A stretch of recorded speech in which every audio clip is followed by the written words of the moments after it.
Selamat datang di Java Basic Tutorial yang ke-51. Assalamualaikum warahmatullahi wabarakatuh. Materi tutorial kita adalah tentang interface. Right. Di Java ada dua macam interface. Ada interface dan ada nested interface. Oke, jadi ini non-nested interface atau interface yang biasa yang dia berupa whole class. Kemudian ini adalah nested interface, interface di dalam interface. Pokoknya kata nested itu selalu sesuatu di dalam sesuatu. Interface bisa nested interface di dalam interface, bisa juga nested interface di dalam kelas. Ya, nanti kita akan lihat. Kemudian yang ketiga dari interface itu adalah inheritance atau warisan, dan dia bisa menggunakan keyword extends. Sama seperti kelas, ya, kelas bisa extends, interface juga bisa extends. Yang membedakan adalah kalau kelas dia bisa hanya extends dari satu superclass. Kalau interface dia bisa extends dari beberapa super interface. Oke. Lebih baik kita praktekkan supaya ngejelasinnya lebih gampang. Oke, kita di sini ada, ini saya hapus saja dulu. Oke, ini mulanya adalah kelas. Ini dari tutorial yang lalu. Ini adalah kelas biasa. Cara kita meng-create interface itu kita memanggil kelas. Oke, kita create new class. Kemudian keyword kelas ini kita rubah menjadi keyword interface. Maka dengan demikian ini sudah jadi interface. Oke. Di dalam interface kita harus define abstract method. Abstract method. Oke, apa itu abstract method? Adalah method yang kita menunjukkan signature-nya, tapi implementasinya terserah kepada masing-masing kelas.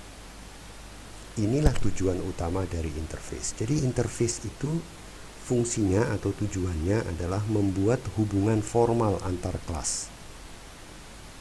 Jadi Anda boleh mengimplementasikan interface atau beberapa kelas mengimplementasikan interface.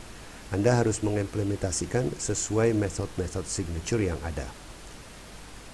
Tetapi bagaimana cara mengimplementasikan masing-masing metode tersebut itu terserah kepada tiap-tiap kelas.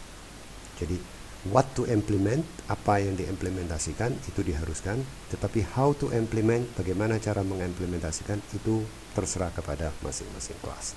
Ini yang disebut dengan abstract method. Tapi inilah sebenarnya tujuan dari interface. So, abstract method bentuk signature-nya begini, public void, lalu kita kasih nama metodenya, misalnya saya pilih nama abstract method. Kemudian kita bisa set parameter kalau mau, dan diakhiri dengan semicolon. Jadi bukan curly braces, curly open close braces, tidak, tapi semicolon. Jadi nggak ada bodinya, ya, nggak ada bloknya, cuma begini aja. Implementasinya terserah kepada kelas masing-masing. Oke. Ini satu. Yang kedua, mulai dari JDK 8. Jadi ini interface sudah ada sejak zaman dulu. Oke, dan di programming language yang lain juga ada yang disebut dengan abstract method di dalam interface. Oke. Tapi Java lebih berkembang, terutama JDK 8. Mulai JDK 8. Mulai JDK 8 kita bisa define yang disebut dengan default interface, default method di dalam interface. Default method ini adalah seperti begini. Public, kita harus tambahkan keyword default. Kemudian default. Oke, kemudian nama daripada metodenya. Misalnya kita bilang nama metodenya default method. Bisa juga kita tambahkan parameter kalau perlu. Nah, namun di sini bukan semicolon. Dia pakai curly braces, open and close curly braces. Kenapa pakai open and close curly braces? Karena kita ingin membuat satu bodinya, satu bloknya. Jadi misalnya system out print line,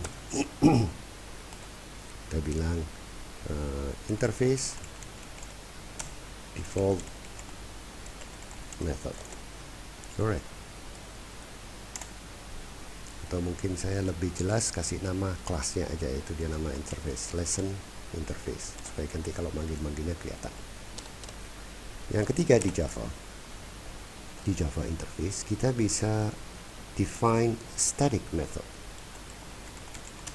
static method di dalam interface. Public static. Ya, ini mau void atau mau return type, ini bisa ya, sama seperti kita bikin method biasa ya. Kemudian kita bilang static method, ini nama, dan kita bisa kasih parameter atau tidak. Dan ada bloknya, ada bodinya.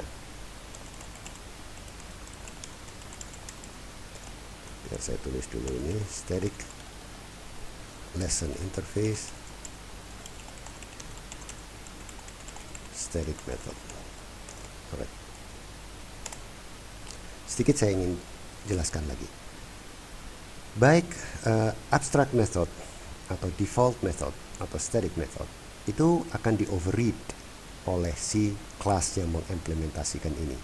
Namun kalau abstract method adalah wajib di override, artinya wajib digunakan dan isi implementasinya dibuat sendiri, wajib. Oke, mandatory.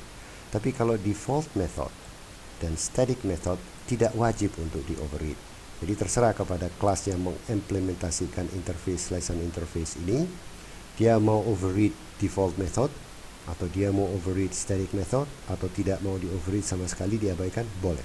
Namun abstract method tidak bisa diabaikan, harus diimplementasikan. Tentu dengan implementasi yang berbeda. Jadi nama signature-nya, bentuk signature-nya harus exactly sama. Oke.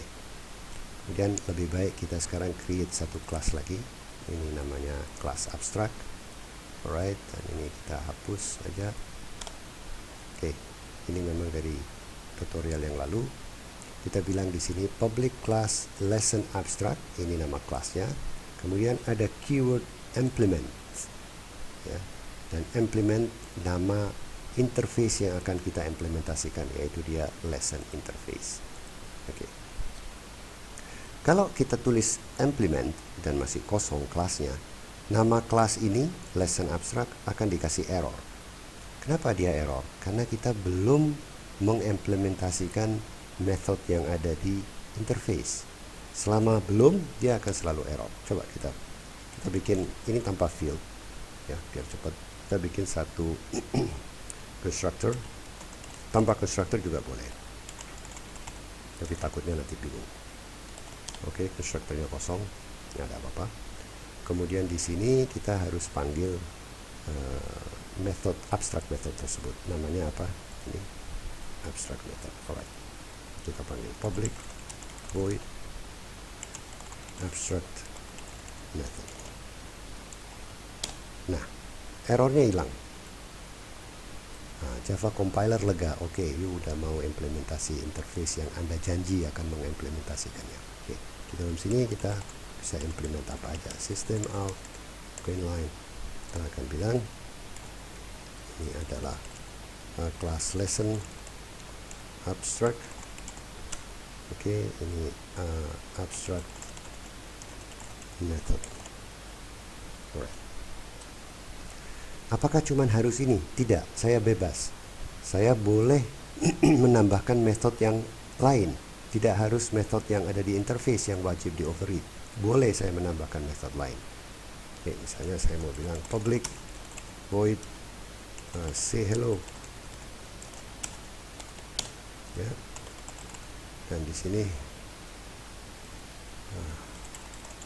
oke, sini system out print line, kita akan bilang hello, this is say hello method. Ya udah, method ini buka kurung tutup kurung artinya method. Oke. Ini method yang biasa yang memang dari kelas ini method yang override. Maka override sebaiknya kita tambahkan annotation override. Ini biasanya dikasih advice sama dia. Add override annotation? Yes. Override. Artinya override ini saya memanggil signature tapi isinya saya rubah. Dia abstrak, gak ada isinya. Jadi ya saya wajib untuk membuat implementasinya. Oke, ini sudah selesai satu kelas yang mengimplementasikan interface. Sekarang kita instantiate kelas tersebut. Kita akan bilang ini data type-nya adalah lesson abstract. Oke, kemudian nama instance-nya kita bilang object 1. Sama dengan new, kita panggil constructor-nya lesson abstract. Dan dia cuma ada satu constructor. That's it. kita sudah instantiate objek 1 yang dia adalah instance dari lesson abstract. Sekarang kita coba invoke method yang ada di lesson abstract. Jadi obj1 dot, nah perhatikan say hello ada dan method abstract method juga ada. Jadi kalau kita klik abstract method boleh kita panggil juga objek 1, kita panggil dua-duanya, kita invoke dua-duanya itu method, kemudian kita run. Mudah-mudahan nggak ada error. Oke. Lesson abstract method abstract method ya, hello, this is say hello ya, dia print normal. Oke. Cara reference juga bisa, misalnya karena lesson abstract ini mengimplementasikan lesson interface, kita bisa buat itu sebagai reference, dan ini berguna kalau kita punya beberapa classes yang menggunakan interface yang sama. Ini biasa dipakai kemarin, oh ya, yang lalu di tutorial yang ke-49 atau tutorial yang ke-50 ya, kita pelajaran mengenai dynamic method dispatch. Kita udah lihat itu reference type ya. Oke, nggak apa-apa, di sini kita lihat lagi sedikit. Misalnya kita bilang lesson interface, dan kita bilang objek 2, dan kita akan menggunakan constructor dari lesson abstract. Ini memungkinkan.